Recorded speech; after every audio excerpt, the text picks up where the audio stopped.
स्वप्नांचं शहर, 7 बेटांचं शहर आणि भारताची आर्थिक राजधानी. पण या झगमगत्या मुंबईच्या अंधाऱ्या गल्ल्यांमध्ये आता एक भयानक पांढरं विष पसरत चाललं आहे. एकेकाळी जिथं तरुण आपली स्वप्न पूर्ण करायला यायचे, तिथे आता ड्रग्सचा काळा बाजार फोफावतोय. आजच्या व्हिडिओमध्ये आपण मुंबईतील ड्रग्सच्या वाढत्या विळख्यावर, पोलिसांच्या कारवाईवर आणि तस्करांच्या बदलत्या पद्धतींवर सविस्तर चर्चा करणार आहोत. हा व्हिडिओ शेवटपर्यंत नक्की पहा, कारण ही माहिती तुमच्या आणि तुमच्या कुटुंबियांच्या सुरक्षेसाठी अत्यंत महत्त्वाची आहे. नमस्कार, मी मयुरी आणि आपण पाहतात मुंबई आउटलुक. रेव पार्टी हा शब्द तुम्ही अनेकदा बातम्यांमध्ये ऐकला असेल, पण नक्की या पार्ट्यांमध्ये असं काय घडतं की तिथे पोलिसांचे छापे पडतात?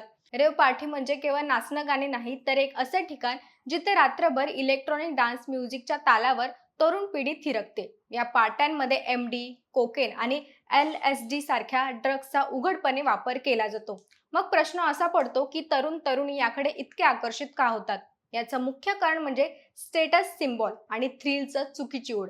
हाय प्रोफाईल जीवनशैली दाखवण्याच्या नादात आणि तणावमुक्त विसरण्यासाठी ही मुलं या दलदलीत ओढली जातात. एकदा की या वातावरणाची सवय झाली की त्यातून बाहेर पडणं आता अशक्य होऊन जातं. गेल्या काही वर्षात मुंबईत ड्रग्सच्या प्रकरणांमध्ये झालेली वाढ धडकी भरवणारी आहे. आता हे व्यसन फक्त झोपडपट्ट्या किंवा अंधाऱ्या कोपऱ्यापुरती मर्यादित राहिलेलं नाही. ड्रग्सचा आता मुंबईच्या उच्चभ्रू वस्त्यांमध्ये आणि हाय प्रोफाईल पार्ट्यांमध्ये शिरकाव केला जातोय.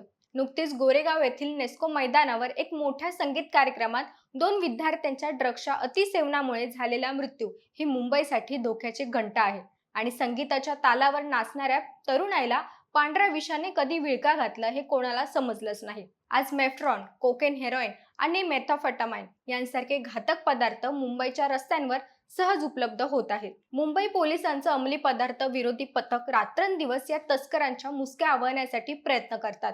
जर आपण आकडेवारीवर नजर टाकली तर परिस्थितीचं गांभीर्य लक्षात येईल. 2025 मध्ये NNC ने तब्बल 1441 गुन्हे दाखल केले असून 1554 तस्करांना अटक केली. या कारवाईत 897 कोटी रुपयांचं ड्रग्ज जप्त करण्यात आलं.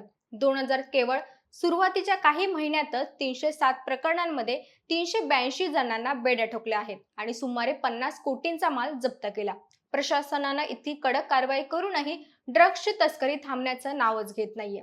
पोलिसांच्या दररोजच्या कारवाईनंतरही कोट्यवधींचा माल बाजारात येतोच कसा, हा आता सर्वात मोठा प्रश्न निर्माण झालाय.